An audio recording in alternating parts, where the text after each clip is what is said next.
way, I guess, I think that the part that people don't see that he's bringing back to help bring back the swagger is just the mental aspect of the game.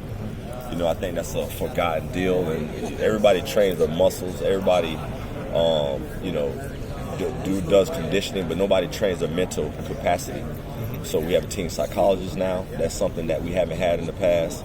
And when I was here, we had a psychologist. You got to understand you're dealing with kids that come from all different areas and elements. And going through a lot of different things in their life. So he attacks the mental capacity as far as learning. And on the football, while X's and O's, he's a situational coach. So it's crazy now to hear kids sitting out there talking about 4th and 1 minute to go, one timeout. What do we got to do, coach? We got to get out of bounds, or we got to keep them in bounds. We got to lay on the pile. So the situational coaching that he's doing is a whole nother level, and I think that is going to be something of the future now that everybody has the special book for situations. But he's not only coaching that to the staff, the players fully understand every situation. We don't go through one practice without some type of situation where the kids got to think. Yeah. It's been a while since Miami was where people think of Miami back in the day. Yeah. And the whole swag thing. It hasn't been there. And there have been several coaches come who have tried to get it, and for whatever reason, what makes Manny different in that he has, just from what we've seen so far, the way he's energized the fan base and going to see the team in 12 days, but what makes him different that can, it seems like he's bringing this back. Haven't won a game yet under Manny Diaz. Yeah. It seems like he's got something that is missing. I think because Manny is one of us, he is truly, this is a football city, it's not a football town. And Manny is a guy that grew up in the Orange Bowl, grew up in Miami. He saw a lot through, his father and what his dad had to go through with certain situations with what he's done. But he's just consistently, everything he does is calculated. It just doesn't happen. So he's very smart by using that, whether we're pulling up on a yacht or whether it's a turnover chain or whether it's social media or something he says, and to how he appoints the team and he motivates the kids to play. It's not just, hey, Raw, let's go win. It's like, this is exactly how we're going to win. And you guys need to understand that. So he's just, I just think mentally he takes everything to a whole nother level, whether it's attacking the fan base mentality or he attacks the players or how he approaches us as a staff to get us motivated.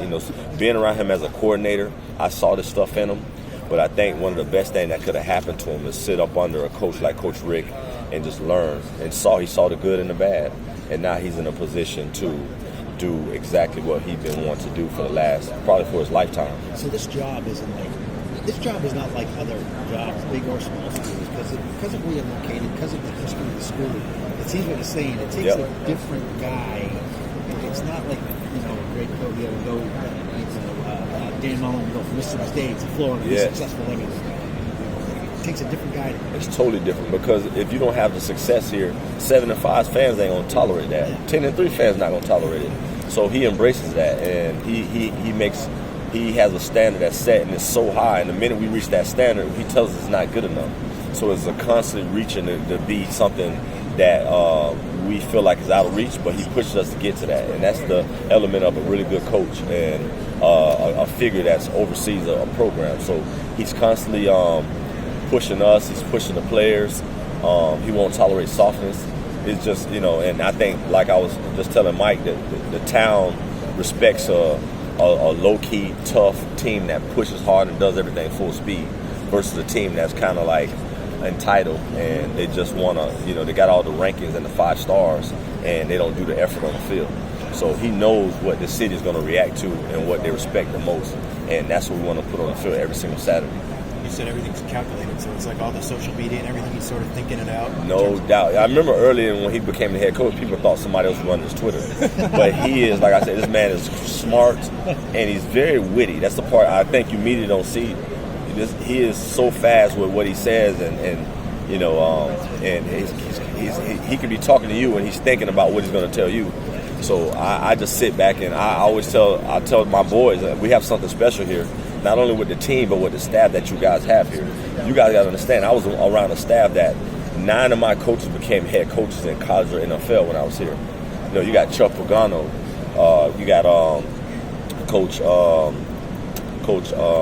Curtis? Coach Curtis went to Tulane. We got Coach. My mind is so blank right now.